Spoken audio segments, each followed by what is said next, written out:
The parable in today's gospel is very comforting. I mean, God answers our prayers. And the paragraph immediately before today's gospel, the disciples come to Jesus and they say, teach us how to pray. And they put some pressure on Jesus. They say, like John the Baptist taught his disciples to pray. And Jesus responds with the Our Father. So St. Luke's version is a little abbreviated from what we have in St. Matthew's Gospel. He responds with the Our Father. And then immediately after telling the Our Father, he tells us that that God responds to our prayers with this parable about the friend who has 3 loaves of bread and his friend that goes to him and asks for the bread. And in that parable, we are the people knocking on our friend's door, trying to wake him up so we can get the bread. And there's Eucharistic connotations with that bread. And God is the one we're waking. God is the one we're asking for what we need. Now, the message is that God is a better friend than any friend we've ever had. He knows what our needs are. He listens to them. And he responds to our requests for what we need.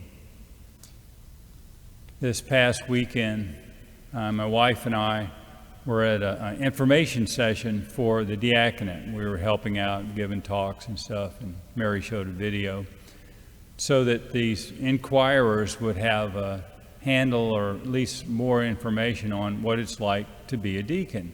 And they're considering the diaconate. And one of the deacons who presented was Gerald Norris from Gulfport. And Gerald gave a talk on, it was exciting, canon law and the deacon and catechism of the Catholic Church, what they have to say about the deacon. But he kind of got down to a bottom line and he said, you need to pray to God. Ask him whether or not you have a vocation. Ask him to help you discern whether or not you have a vocation.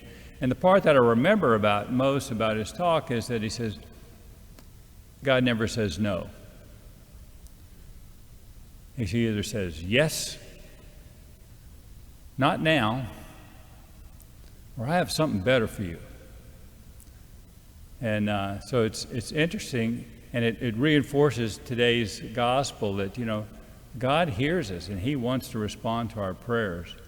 And so the bottom line of today's gospel is we need to pray to God. We need to talk to him. He listens to us. He responds.